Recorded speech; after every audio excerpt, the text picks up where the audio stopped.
আমরা সবাই কিন্তু ভোলা মহেশ্বর বা শিবকে চিনি। সমস্ত হিন্দু সনাতনীরা কিন্তু জানে শিবের হাতে ত্রিশূল থাকে, কিন্তু কেন থাকে সেটা কি একবার ভেবেছেন? চলুন বেঙ্গলি স্বাস্থ্য কথায় আজকের ভিডিওর মূল তত্ত্ব হচ্ছে শিবের হাতে ত্রিশূল কেন থাকে, এর কারণটা কী এবং এর পৌরাণিক এবং আধ্যাত্মিক দার্শনিক সব ব্যাখ্যা আজকে ভিডিওতে জানা যাক।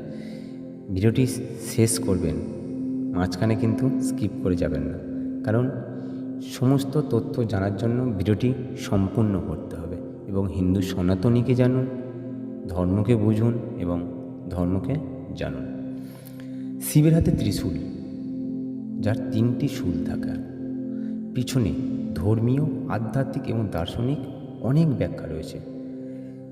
প্রধানত কিছু কারণ হলো যেটা এই ভিডিওতে আপনার সাথে তুলে ধরলাম। প্রথম হচ্ছে ত্রিমূর্তি ও তিন গুণের প্রতীক। ত্রিশূলের তিনটি শূল মানে ফলক যেটাকে বলা হয়, ব্রহ্মা, বিষ্ণু, মহেশ্বরের প্রতিনিধিত্ব করে। এটি সৃষ্টি ব্রহ্মা, সংরক্ষণ বিষ্ণু এবং ধ্বংস শিব, এই তিনটি শক্তিকে প্রকাশ করে। এছাড়াও এটি সত্য, রজ এবং তম, এই তিনটি গুণের প্রতীক, যা সৃষ্টির ভারসাম্য রক্ষা করে। শিব এই ত্রিশূল ধারণ করে বোঝান যে তিনি এই তিন গুণের অধিপতি ও নিয়ন্ত্রক। অজ্ঞতা, আসক্তি ও দুঃখ বিনাশের প্রতীক। ত্রিশূলের তিন ফলক মানুষের তিনটি প্রধান দুর্বলতা, যেটা হচ্ছে অজ্ঞতা, আসক্তি এবং দুঃখ।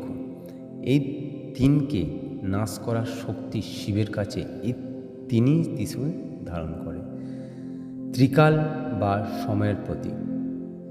ত্রিশূল অতীত, বর্তমান এবং ভবিষ্যৎ, এই তিনটি কালেরও প্রতীক কিন্তু ত্রিশূল। তাই এই ত্রিশূল কিন্তু অন্য কোনো দেবতার কাছে কিন্তু পাওয়া যায় না। সব থেকে প্রথমে পাওয়া যায় হচ্ছে ভোলা মহেশ্বর বা শিবের কাছে, এবং আরও একটা দেবীর কাছে পাওয়া যায়, সেটা হচ্ছে মা দুর্গা। কারণ মা দুর্গা হচ্ছে অসুরকে ধ্বংস করেছিল, নিধন করেছিল এই ত্রিশূলের দ্বারা। তাই আজকের ভিডিওতে জানালাম কেন শিবের হাতে ত্রিশূল থাকে। ভিডিওটি যদি ভালো লেগে থাকে অবশ্যই কিন্তু কমেন্টে লিখতে ভুলবেন না। হরে হরে মহাদেব।